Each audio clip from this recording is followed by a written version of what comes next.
Hello, friends. We're back. Special episode. We're here at the OVA Grand Slam, so we're looking at you, Suzanne Wallace. Thank you for giving us the space to record where we're still like in the event, but it's like quiet enough that our sound quality is pretty good. And Dallas, we came across a superstar just sitting on the bleachers, and here we are, episode time.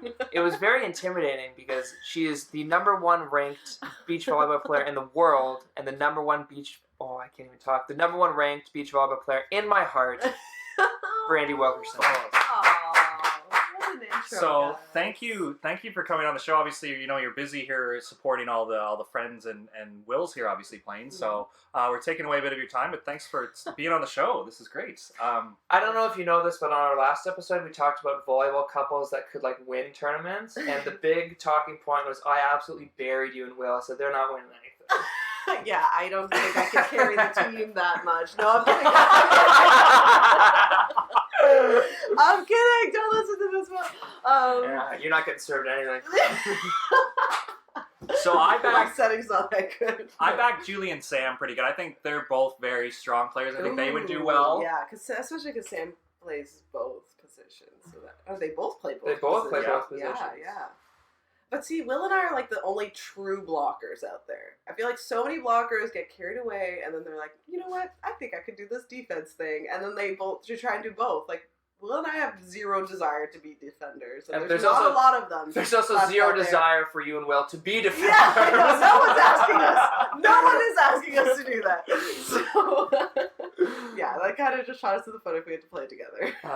That's good. But you and I have known each other for a long time. We went to Yeah. York University together, played on the varsity teams there, and it's really awesome to see things sort of come full circle from you know, not really even playing club to doing so well in university, starting beach, and I mean now you're smashing it. So it's awesome to see. Yeah, I guess you've been there since like the beginning. I'm a day one kind of girl. You're a day one.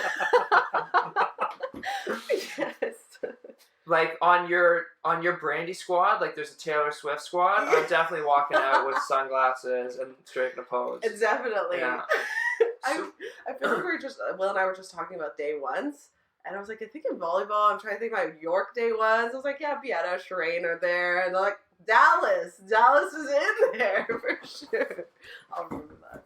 So let's go into details on the York thing. When you got there, were your plans to be like a top level university player? Like what did you expect? Because you did play club, right? You did play at Peel Selects for a year. Yeah. So did you have expectations playing university volleyball, or were you just kind of there for the ride and you're at school and you play volleyball and this is what you wanted to do? Or what was it like walking into, I guess, tryouts on the first day or the first practice? Yeah, it was so random because I played for a year club, just encouraged by some high school teachers to do so, and it was just convenient because they practice at my high school.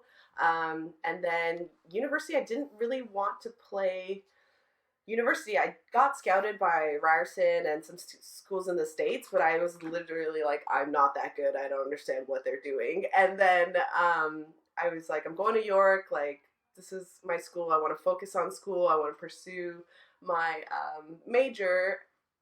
And my mom was kind of encouraging me to try out for volleyball because I wanted to play rugby, and she's like, no, volleyball's your thing, try it. You're probably going to redshirt for the first year. Most people redshirt. It's totally fine. Like, that's how it goes. So I show up to the tryout, don't know what's going on. My coach would be like, okay, we'll just put you on the team and like make you seem like a recruit. And I'm like, still don't know what's going on. And then it kind of just all worked out from there. So I had no expectations to even play, to try out, to do well or anything, but it definitely worked out. Yeah. That would be a fun what if episode if we just play that scenario out of like what would be the ripple effect on Canadian volleyball if Brandie went to rugby instead of beach volleyball. Brandie Wilkerson, 6'2", 200-pound rugby player. Yeah, you think I was scary with Holy volleyball. cow. I'm walking on the other side of the sidewalk and I see Brandie Wilkerson, the rugby player. Right? Holy. Nice. Yeah. So I'm pretty lucky to be involved in a few phases of volleyball, and I always think it's funny when like the random volleyball dad will come up, and we'll talk about, top Canadian teams, like, oh, that Brandie really came out of nowhere. And I'll think back to that Messi quote where he's just like, yeah, it took me 17 years to be an overnight success. And I feel like that's kind of your career, because if people pay attention, you grinded out at York and worked your way into one of the best players in the country. You started out on Narcikas with Claudia Sagan, I think, and you guys were doing so well at that. And then you played on tour with Julie, I think, for your first full season. And then with Heather, like, this isn't like a flash in the pan. It's just like, oh, Brandie's all of a sudden good. Like, you put in your time, right? I remember talking to you about going overseas and how nervous I was to enter qualifiers, and you were talking to me about, I had to go into country quotas. Yeah. I was pumped to get into the qualifier. Don't talk to me about getting into the qualifier. You're already in the tournament. Yeah. Oh, I remember those country quotas. So, no, I mean, even looking at your BVB database stuff, I totally forget, like, you going to Moscow and losing in country quotas to Casey McTavish and Kaylee Whitaker. And you think about this now, and it's like, you're right, Josh. It's like overnight success. People don't know 2014. That was a grind time. Yeah, so. Definitely, and I think I lose sight of that too, and I'm always like, oh, I just started, and then I look back and I'm like, no, I've actually put in some work. Like, I'm trying out here, I'm learning, and definitely growing. So I appreciate you saying that for sure. Anytime somebody tries to undermine your performance and say you really came out of nowhere, you just need to have like 20 dockets of 2013 results about actually. You want to see all these country quotas? Yeah. So was there like a moment it clicked for you, like either at York when you were around like Melissa and some other beach people that you decided like beach was for you, or was it trying those Narcikas for the first time or country quota where you're kind of like, yeah, I can do this, I can see myself at this level? Beach definitely came out of my environment, having so many beach athletes at York and the center so close. And also at the time I was dating Dan Deering, and he was so involved in beach, and he kind of also encouraged me he was the first person to really get me in the sand. So a lot of people were kind of pushing me. I wasn't really going, but he got me there, and then I kind of met Leonard, and seeing their vision and their passion for it really excited something in me. And when I kind of gave it a try, I was like, wow, this is so challenging, but in a very different way. I think at York, I had a lot of fun with such a great group of girls, but there were so many parts of my game I wasn't growing. I wasn't learning a lot of skills as a right side that was hidden in the back. I just kind of hit balls and block and serve, and that's it. So I was getting a little bit bored there. And sorry, what do you do now? Yeah! Sometimes I set, and sometimes I pass. But no, right? So I got 2 more skills now, and that's all I really wanted, I think. So... a lot of, it's a funny, you were playing the what if game. Another what if we could talk about with Brandie is a lot of people don't know that you have a Swiss passport. Yeah. And that your dad, not to mention who played in the NBA, but also played overseas in Switzerland and lives there now. Yeah. What if Brandie Wilkerson is the top beach volleyball player for Switzerland? Yeah, or the States. I was debating. I was literally debating the year I didn't get carded for the national team. I was like, maybe I should just play for a different country. Maybe the system's different. Maybe I'll have other options or opportunities. So I did debate it for 1 year, whether it was going to Switzerland. So here's the question. How close were you to switching countries? Oh, very close. Really? Yeah. Is there, like, you talk to people? Yeah, for wow. Sure. I'm going to speak into the microphone here. Volleyball Canada, you don't realize how big of a bullet you have just dodged.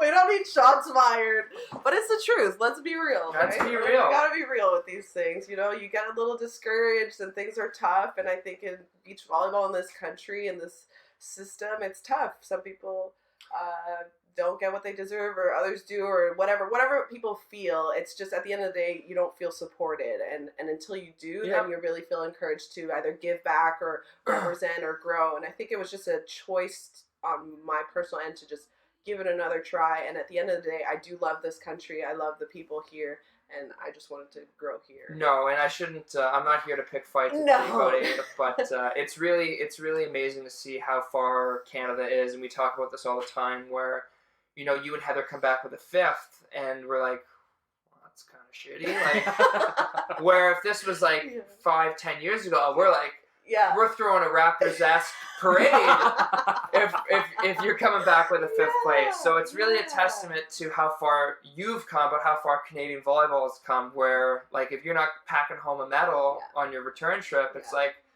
well, why do they even bother going?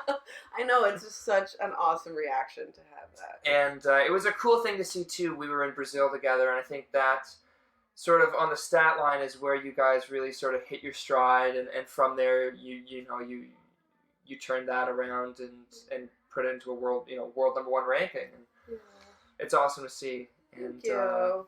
With World Championships coming up, what's your prep been like? Like, Right. how you feeling? Like, Yeah. I feel like this is the first time in a long time that sort of a Canadian team has a target on them to be, when teams come to you playing their best, it's like, oh my God, we just beat Brandie. Like, it must be really hard to be in that spot where you constantly have to be on all the time. Right.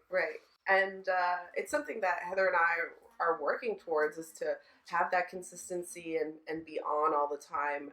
Sure, working hard had got us to the top here, but we have these goals, and we're not trying to say bigger goals. We just want that consistency. Right. And that's really all that we are focusing on for World Champs. We know that if we stick to our game, our work ethic, stay connected as a tight-knit team that we've created, hopefully it'll show through our results. And like you said, it is awesome to have a Canadian team with a legitimate chance to win the World Championships. Not even just us, having Mel and Sarah also there, being our biggest competitor and also teammates and countrymen. It's awesome. So looking forward to that for sure. Right. This will be my second World Champs ever. And my first one, I was kind of just like going through it, like had my goals, wanting to make that fifth, get that senior karting result, and we did that, and that was amazing. But I think now just seeing how far I can come from that last World Champs to this one, and having bigger goals, but not so much feeling like it was unattainable, just like it wasn't before, is awesome to grow that way.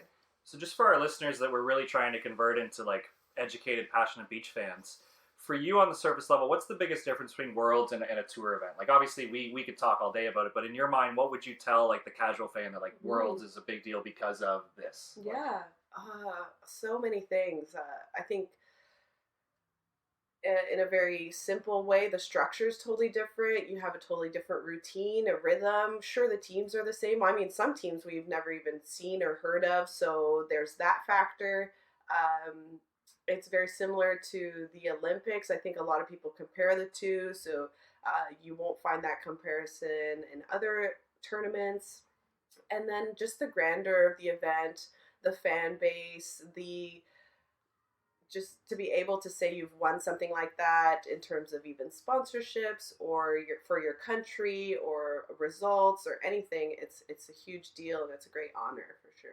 I would even argue that the World Championships is harder than the Olympics, because the Olympics, you're capped at 2 teams per country, but for this, there isn't a cap on country. It's just straight up points and rankings. That's so totally fair to say. I know it's good that the FIVB recognized that and they give an Olympic berth to the winner, because I think in a lot of respects this is way harder. There's more teams, there's more games, there's more people that are hungry, right? Because if you're fighting for an Olympic qualification spot and you have a lot of good countries or a lot of good players in your country, like Poland or Brazil, if you win, you're in, right? Like, that's it. That's all. Yeah. You don't have to worry about that. Yeah, especially the timing of it, too. Everyone's kind of coming into their rhythm, settling into their style of play. Everyone's kind of peaking, so you'll find the best volleyball out of a lot of these players.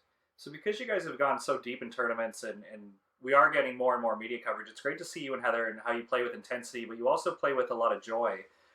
You guys will have a chance to play the host country, which will be a center court game. Yeah. What do you enjoy so much about being on the center court? Like, you can see that, like, you really wear your emotions on your sleeve, that when you're playing well, you can tell Brandie's feeling it. When you guys aren't getting along, you can tell, like, you guys are very, I guess, genuine with how you come off, right? So what is it about the center court that kind of brings out your best? Oh man, I love center. I've been like that since I started playing sports as a kid. I've just loved, like, that pressure, the attention, the grandeur, like the winning the crowd over. And in Hamburg, there's such an educated crowd that they're not going to just cheer for a country just because. They cheer for good volleyball. And Heather and I want to bring the best for them to enjoy and for us to enjoy. And obviously when you're playing your best and it's coming out in points and winning, and it's fun, and to enjoy that moment is kind of what makes all of the training and all the traveling and everything that we go through worth it. So I definitely try and enjoy every second of it. I don't know if you guys can see this because it's a podcast, but there's an aura sort of beaming around her right now. Just she likes, I can't wait. Yeah, the spotlight magnetizes to her for sure. I just want to bring up one training question because, again, Dallas and I coaching youth kids, this comes up a lot where I think parents want their kids to be around the best environment and the best players, where I thought it was super interesting this winter. You guys trained with just your coach a lot of the time. Yeah. I'd say probably half your practices were just you two and Leonard. Yeah. So what kind of internal energy or focus did that take to kind of show up where here's the best team in the world and they're by themselves? So all these club parents, you're like, oh no, I want my kid to play with the best other 10 kids and that's how you're going to get better. Yeah. You guys improved a lot over the off season and it was just the two of you, right? Yeah. So what did it take to bring to that to practice every morning? Yeah, I appreciate that. It definitely took a lot, and I think it came from a very personal desire to be the best. I think we hold each other and ourselves to such a high standard that when we show up and we know it's the same thing or it's the same people, the same face, the same tone, it's tough, but you can't make excuses. And it also allowed us to connect deeper, to remove distractions, to figure our routines. And I know for me, it definitely just allowed me to control the things I can control. And that's really what it comes down to in games. When you get caught up in external obstacles or distractions or even your partner, that's when your mistakes start showing up. So just to hone down on what it is and simplify the game as much as possible to be able to come back to that space when things are definitely not just the three of us on one court. Nice, yeah, because I think it's a bit of a grind when you know, like, it's just you two, like, there's no extra energy coming in, there's no gameplay happening, like, it was neat to see from a distance how much work you guys put in this off season. Thank you. Yeah, it was not easy. Oh my god, it was not easy at all. There were some days I was like, oh, I would go one more practice. I was looking at flights, like I was just gonna fly somewhere and just leave I need for a weekend. Out of here. I was just like, it was tough. We all went through it, but like we just had our eye on the prize, and really you have to find something that drives you, because it's not going to be these like quick feedbacks you get from these high intensity practices or whatever else. It needs to be deeper, because when can I swear? Yeah, go for it. There's saying, the aura. I was like, when shit hits the fan in a game, like those things aren't going to be there for you. So you need something that you're going to count on that's within yourself, right? Totally. Yeah. That's a good point. Something that really interests me about you too is, like, I'm a big foodie and I enjoy the whole concept of like fuel to train. A lot of people don't know this, but you're a vegetarian. Yeah. So why don't we talk about how that sort of has defined your game, about how you prepare on the road, and what difference you think making that change to your diet translated with your volleyball? Yeah, that's an interesting comparison, and I do think about that a lot, because there was a lot of things in my life that had changed that kind of all coincided with doing better in volleyball. I think fueling myself correctly was definitely a part of it. I chose to be vegetarian for environmental reasons, and I have very big passions in saving our planet, I guess, in the most cliche way, but just more importantly is knowing where your food come from and having a connection with your food and what you put into your body. Our bodies are such an amazing thing. They do so much for us, and to just not have that relationship of what it is it needs or wants and what you can do for it. And I've gotten definitely stronger. I've gotten fitter. I'm more energized, and I'm happy about what it is I'm eating, and I'm aware and educated because of it. Because it is hard to be vegetarian on tour. I can't just like eat a salad and walk out. Like, I'll fall over. So options aren't always there on the road. I have to be creative. I have so much support coming from BC with our nutritionist if I ever have questions, but it comes to a lot of trial and error. I travel with like a can opener if I have to buy some chickpeas at the grocery store and stick it into something, or you find ways. But again, that's just something I'm passionate about, so I'm driven to make it work. But I think there is a lot to say when you are genuinely enjoying your food and Right. not feeling like you're dieting. A lot of people always ask Heather and I, like, oh, you guys must be on a strict diet. Like, oh my God, can you even have that glass of wine? Like, oh, it's like, This is actually my fifth. Yeah, it's like, catch up. No. We are just, it's a lifestyle thing, right? We just love it. And we know it's a competitive advantage to take care of your body, from food to physio to working out. So it's just a whole system. And I just love when things come and work together because everything's connected, right? Shout out to strength and conditioning coach of Volleyball Canada, Ryan McDonald, who always said, you don't put diesel fuel in a Ferrari. Hey now, body by Ryan. Body by Ryan. No, that's awesome to hear, and it's definitely showing in just the way you're carrying yourself. That aura definitely has to shout out to vegetables. You go vegetables. Yeah, you go vegetables. So how many years have you been on the FIVB representing Canada? You started in 2013. I think I played one at the end of 2013, and then just like full out for 2014. We'll call it 7 years, and we'll round up. Yeah. So obviously, there's a huge travel schedule with beach volleyball, especially since there are so few tournaments in North America. Where is your favorite place to play? Like, in all the places you've gone to, where is the one place you're like, oh my God, either they treat me the best there, or this is the best experiences have come out of best experience, and I've been treated like royalty in beautiful La Paz, Mexico. If Norseca could do something right, it was definitely that tournament. It was so much fun. Oh my gosh, going to La Paz, I've been a couple times now, and every time... It's weird that the airport has a statue of you now. Oh, stop. I literally... I know her! I turned into a Spanish-Mexican person. Like, I'm just, like, no longer who I am. It's like, I'm now a part of this country. Like, I have so much fun, and... the fans are crazy. The fans like you there.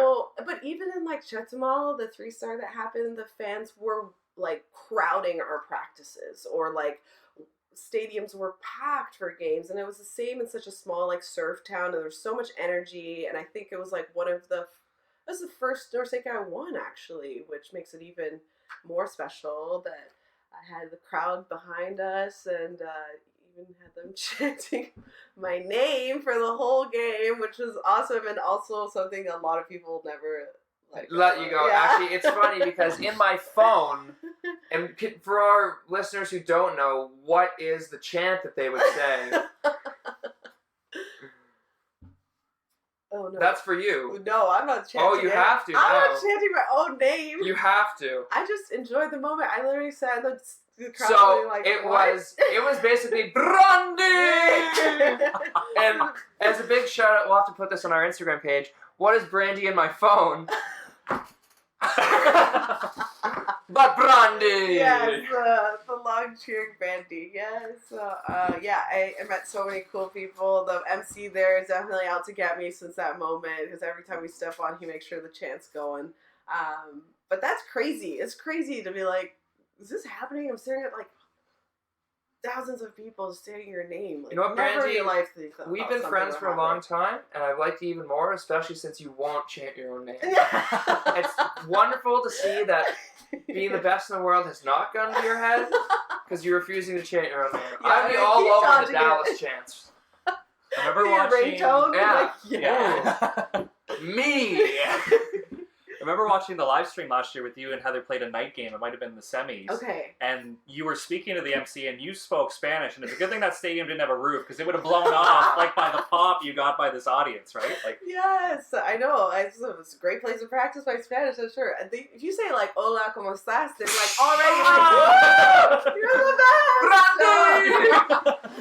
You gotta love that. You gotta love that. Oh, God, it's so much fun. So we have to check on one rumor. Is it true someone named a club team or a youth team after you in the great country of Mexico?